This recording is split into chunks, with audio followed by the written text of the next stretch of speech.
अगर आप हमेशा थके थके रहते हैं, सारी रात नींद पूरी होने के बावजूद, नींद ज़्यादा करने के बावजूद भी सुबह सोकर उठते हैं, फिर भी आप थके रहते हैं, जिस्म में एनर्जी नहीं है, काम करने का दिल नहीं करता, पट्टे थके रहते हैं, खिंचाव रहता है जिस्म में।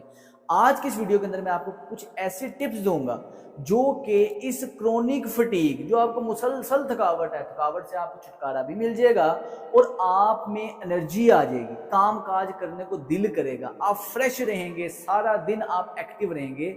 इस वीडियो के अंत तक लाजमी देखिएगा और अपने उन फ्रेंड्स तक और उस फैमिली के उस मेंबर तक लाजमी शेयर कीजिएगा जो अक्सर ये शिकायत करता है कि काम करने का दिल ही नहीं कर रहा, थकावट ही बहुत है। क्रोनिक फटीग सिंड्रोम एक ऐसा मसला है कि आजकल अक्सर लोगों को और घर के अंदर हर एक शख्स ऐसा लाजमी होगा जो कि इस मसले के अंदर मुब्तला है। और ये कोई ऐसी बीमारी नहीं है, ये सिर्फ और सिर्फ हमारे लाइफस्टाइल की खराबी की वजह से हमारे जिस्म के अंदर कुछ ऐसे चेंजिंग आते हैं जो कि हम इस बीमारी में मुब्तला हो जाते हैं। अब सबसे पहले समझते ये हैं कि ये होता क्या है।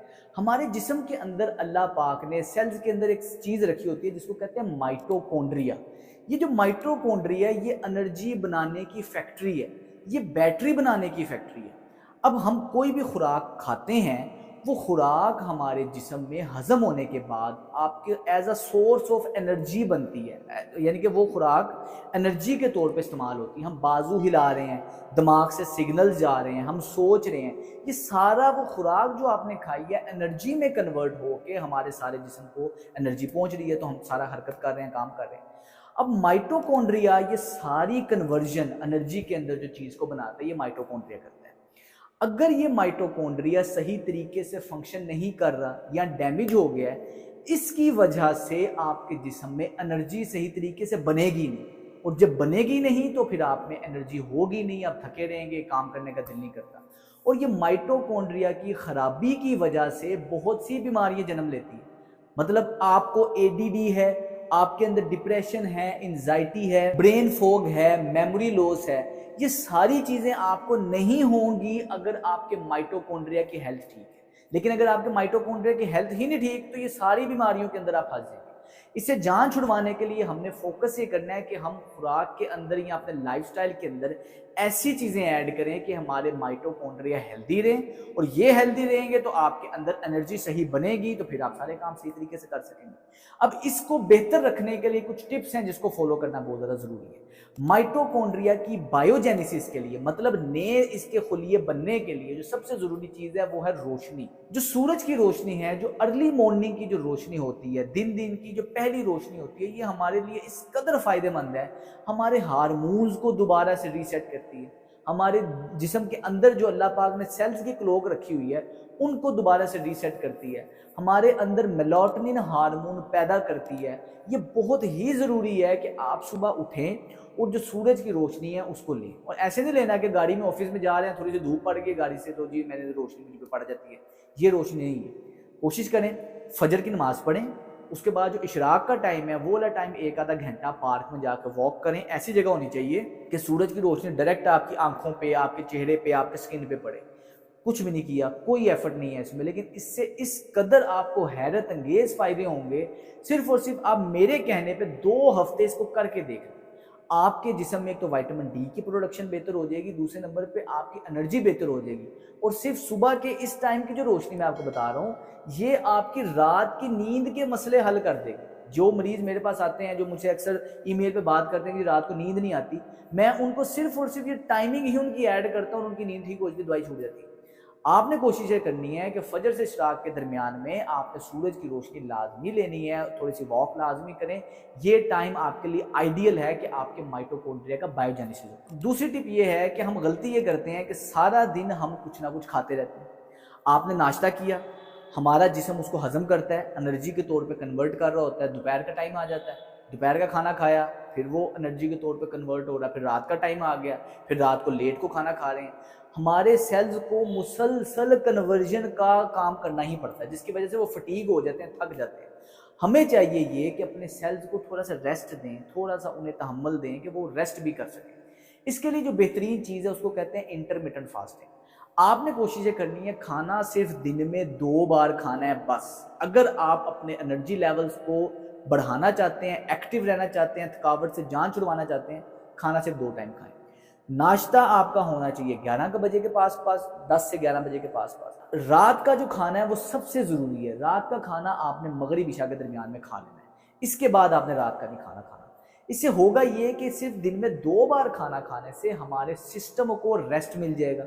इस दरमियान में जब भी आपको भूख लगे आप ग्रीन टी पी सकते हैं, आप पानी पी सकते हैं, आप हल्का फुल्का सलाद खा सकते हैं, लेकिन कुछ नहीं खाना। और रात के खाने के बाद तो कुछ खाना ही नहीं है ना। ये जो सलाद और ग्रीन टी मैं बता रहा हूँ ये आप नाश्ते से दोपहर के टाइम तक खा सकते हैं। अब इससे फ़ायदा ये होता है कि दिन में बस आप 2 टाइम खाना खा रहे हैं, हमारे जिस्म को रेस्ट मिल जाता है। बाद में जो रात से लेके हमारे जिस्म को जो एनर्जी चाहिए नाश्ते तक 16 घंटे की जो फास्टिंग विंडो है उसमें हमारे पेट के इर्द गिर्द मौजूद चर्बी as a source of energy use होती है। बॉडी खुद के सेल्स को, खराब सेल्स को खुद खाना शुरू कर देती है, जिसको ऑटोफेजी कहते हैं। ये प्रोसेस होगा ही तब जब आप जिस्म को रेस्ट देंगे। तो बड़ा ही जरूरी है कि दिन में 2 टाइम खाना खाएं, इंटरमिटेंट फास्टिंग करें। वैसे इंटरमिटेंट फास्टिंग के हवाले से मैं एक डिटेल तफसीलन वीडियो बना चुका हूँ, मैं लिंक नीचे डिस्क्रिप्शन में दे रहा हूँ, वो आप लाजमी देख लीजिए। तीसरी टिप ये है कि आपके माइटोकॉन्ड्रिया को प्रॉपर फंक्शनिंग के लिए कुछ फूड्स चाहिए और कुछ फूड्स ऐसे हैं जिनसे आपको अवॉइड करना चाहिए कि उनकी फंक्शनिंग खराब ना हो। हमें चाहिए ये कि vitamin B1, B2, B3, manganese, folic acid, magnesium, CoQ10 enzyme, ये सारी चीजें आपकी खुराक के अंदर होगी और ये आपके माइटोकॉन्ड्रिया का फूड है। ये उससे उसको एनर्जी मिलेगी, वो एक्टिव होगा, सही तरीके से काम करेगा। अब आपने कोशिश ये रखनी है कि आपको अपनी खुराक के अंदर कोशिश करें कि रेड मीट का इस्तेमाल लाजमी करें। बड़ा छोटा गोश्त शोरबा ले लें या इसको आप इसका कीमा ले लें या बोटी वगैरह खा लें, या बड़ा छोटा गोश्त आपने लाजमी खाना। इसके अलावा कोशिश करें कि आप कलेजी लाजमी खाएं, बड़े जानवर की, छोटे जानवर की कलेजी लाजमी खाएं और दिल लाजमी खाएं। इससे आपको CoQ10 एंजाइम मिलते हैं, आपको विटामिन D मिलता है। ये बहुत ही ज़्यादा ज़रूरी है कि आपके माइटोकॉन्ड्रिया की फंक्शनिंग बेहतर हो। खुराक में कोशिश करें कि देसी अंडे लाजमी शामिल करें, देसी घी का इस्तेमाल लाजमी करें, मक्खन का इस्तेमाल, और साथ ही साथ कोकोनट ऑयल या ऑलिव ऑयल आपकी खुराक का हिस्सा लाजमी होना चाहिए अगर आप चाहते हैं कि आपकी एनर्जी बेहतर रहे। इसके अलावा कुछ ऐसी चीज़ें हैं मॉडर्न लाइफस्टाइल के अंदर, हमारी खुराक कुछ इस तरह की है जो कि जिस्म के अंदर इन्फ्लेमेशन यानी कि सोजिश पैदा करती है। तो ये सोजिश वाली सारी खुराकें आपने छोड़ देनी, जिसके अंदर चीनी है, चीनी बहुत खतरनाक है जिसमें सोजिश पैदा करती है। चावल कोशिश करें अवॉइड करें, कम से कम खाएं। मैदे से बनी चीज़ें, बेकरी वाली चीज़ें ये बिल्कुल छोड़ दें। ये जो बाजार के कुकिंग ऑयल्स हैं ये सारे छोड़ दें, सारे आपके लिए नुकसानदेह है। बल्कि आप देसी घी, मक्खन या कोकोनट ऑयल वगैरह इस्तेमाल करें, यही आपके लिए बड़े बेहतरीन रहेंगे। चौथी टिप ये है कि आपने अपनी खुराक के अंदर विटामिन D को लाजमी ऐड करना है। विटामिन D रिसर्च ने साबित किया है कि क्रोनिक फटीग सिंड्रोम के साथ लिंक्ड है। जिन लोगों के अंदर विटामिन D कम होता है उनके एनर्जी लेवल्स भी कम होते हैं। तो आपको चाहिए कि विटामिन D को अपनी खुराक के अंदर ऐड करें। जी, तो मैंने पिछले हिस्से में बताया था कि आपको कलेजी वगैरह लाजमी खानी चाहिए, कलेजी से भी आपको विटामिन D मिलता है। इसके अलावा आपको विटामिन D को सप्लीमेंट लाजमी करना है। खुराक के अंदर आपने लेने हैं, लेकिन इसको सप्लीमेंट इसका लाजमी अपनी खुराक के अंदर ऐड करना है, क्योंकि पाकिस्तान के अंदर कम अज कम भी 70% लोग विटामिन D की कमी का शिकार है। तो हमने कोशिश रखना है कि विटामिन D को अपर लिमिट्स में रखें, उसके लिए इसको सप्लीमेंट लाजमी करें। विटामिन D की कमी को पूरी करने के हवाले से मैं एक तफसीलन वीडियो बना चुका हूँ, लिंक मैं नीचे डिस्क्रिप्शन में दे रहा हूँ, आप उसको लाजमी देख लें ताकि आपको पता चले कि कुदरती तौर पे हम विटामिन D को किस तरह अपनी रूटीन के अंदर छोटे छोटे चेंजेस करके बढ़ा सकते। पांचवी टिप ये है कि आपने अपनी नींद को लाजमी पूरा करना है। कई लोग रात को लेटते हैं, उनका दिमाग चलता रहता है, उन्हें नींद ही नहीं आती, सारे दिन की थकावट रहती है, रात को बिस्तर में लेटते हैं और उस थकावट की वजह से भी नींद नहीं आती, दवाई लेनी पड़ती है। तो नींद एक ऐसी चीज़ अल्लाह पाक ने ऐसी नेमत हमारे लिए रखी है कि अगर तो हमें प्रॉपर नींद आ रही है, हमारा जिस्म सारे दिन की थकावट को, सारे दिन के टॉक्सिन्स को, खुद को, सेल्स को सेलुलर लेवल पे रिपेयर तब करता है जब हम डीप स्लीप पोजीशन में जाएं। तो नींद का पूरा होना आपकी सेहत के लिए बहुत ही ज़्यादा ज़रूरी है। जिस्म खुद को डिटॉक्स ही तब करेगा जब आप सही अंदाज से सोएंगे। नींद को बेहतर रखने के लिए मैं एक डिटेल्ड वीडियो बना चुका हूँ, लिंक मैं डिस्क्रिप्शन में दे रहा हूँ, आप उसको भी एक दफ़ा लाजमी देख लीजिएगा और कोशिश करें कि आप अपनी 6 से 8 घंटे की नींद लाजमी पूरी करें। लास्ट चीज़ ये है कि आपने एक्सरसाइज लाजमी करनी है। जब भी हम एक्सरसाइज करते हैं, और एक्सरसाइज ऐसी एक्सरसाइज नहीं कि हल्की फुल्की आपने वॉक कर ली या हल्की फुल्की कार्डियो कर ली, पसीना निकाल लिया, एक्सरसाइज कर ली, एक्सरसाइज ये नहीं। अगर आप एनर्जी को बेहतर रखना चाहते हैं, अपने माइटोकॉन्ड्रिया को बढ़ाना चाहते हैं, तो आपको चाहिए कि रेजिस्टेंस ट्रेनिंग करें, हाई इंटेंसिटी इंटरवल ट्रेनिंग करें। इससे आपका ग्रोथ हार्मोन बढ़ता है, इससे आपका BDNF brain drive neurotrophic factor ये बढ़ता है, जिससे आपका न्यूरोजेनेसिस होता है, आपका बायोजेनेसिस होता है। ये आपके जो आपके माइटोकॉन्ड्रिया हैं, ये सेल्स नए बनेंगे। हर वो वर्जिश जिससे आपका मसल साइज इंक्रीज होगा। मरीजों को समझाने के लिए जनरली ये कहता हूँ कि वो वाली वर्जिश करें जिससे आपका मसल साइज इंक्रीज हो। मसल साइज इंक्रीज होगा, हड्डियां भी मजबूत होंगी और नए माइटोकॉन्ड्रिया बनेंगे। कोशिश करें कि अगर आपको एनर्जी वगैरह आपकी कम रहती है तो आपके लिए जिम जाना बड़ा ज़रूरी है, और जिम जाके खुद वर्जिश नहीं करनी, आपने ट्रेनर की सुपरविजन में रह के वर्जिश करनी है। गलती अक्सर लोग ये करते हैं, मेरे पास रोजाना की बुनियाद पर कई मरीज सिर्फ इस वजह से आते हैं कि जिम गए हैं, शौक शौक में जिम गए हैं, बगैर किसी सुपरविजन से गलत एंगल से वजन उठाया, दर्द निकाल के आ गए। तो होता ये है कि हम जिम की पेमेंट तो दे देते हैं, जिम की फीस भर देते हैं, लेकिन ट्रेनर को नहीं पे करते।